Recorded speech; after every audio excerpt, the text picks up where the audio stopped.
ಮಹತ್ವದ ದಾಖಲೆಯನ್ನ ಸಲ್ಲಿಸಿದ್ದಾರೆ ಸಿಂಘ್ವಿ. ರಾಜ್ಯಪಾಲರ ವಿರುದ್ಧ ಮಹತ್ವದ ದಾಖಲೆಯನ್ನ ಸಲ್ಲಿಸಿದ್ದಾರೆ.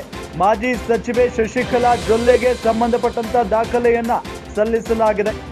ಸ್ಟಿಂಗ್ ಆಪರೇಷನ್ ನಲ್ಲಿ ಶಶಿಕಲಾ ಜೊಲ್ಲೆ ಅವರು ಸಿಕ್ಕಿಬಿದ್ದಿದ್ರು. ಮಾಜಿ ಸಚಿವೆ ಶಶಿಕಲಾ ಜೊಲ್ಲೆ ವಿರುದ್ಧ ಮೊಟ್ಟೆ ಹಗರಣ ಕೇಳಿ ಬಂದಿತ್ತು. ಶಶಿಕಲಾ ಜೊಲ್ಲೆ ವಿರುದ್ಧ ತನಿಖೆಗೆ ಅನುಮತಿ ಕೊಟ್ಟಿಲ್ಲ, ತನಿಖೆಗೆ ಅನುಮತಿ ನೀಡಿಲ್ಲ ರಾಜ್ಯಪಾಲ ಥಾವರ್ ಚಂದ್ ಗೆಹ್ಲೋಟ್. ಗವರ್ನರ್ ಅನುಮತಿ ನಿರಾಕರಿಸಿದ್ದ ಬಗ್ಗೆ ದಾಖಲೆ ಸಲ್ಲಿಕೆಯಾಗಿದೆ. 3 ವರ್ಷದ ಬಳಿಕ ಅನುಮತಿ ನಿರಾಕರಿಸಿದ್ದಾರೆ. ನ್ಯಾಯಮೂರ್ತಿಗಳಿಗೆ ದಾಖಲೆ ಸಲ್ಲಿಸಿದ ವಕೀಲ ಸಿಂಘ್ವಿ ಹೈಕೋರ್ಟ್ಗೆ ಮಹತ್ವದ ದಾಖಲೆಯನ್ನ ಸಲ್ಲಿಸಿದ್ದಾರೆ.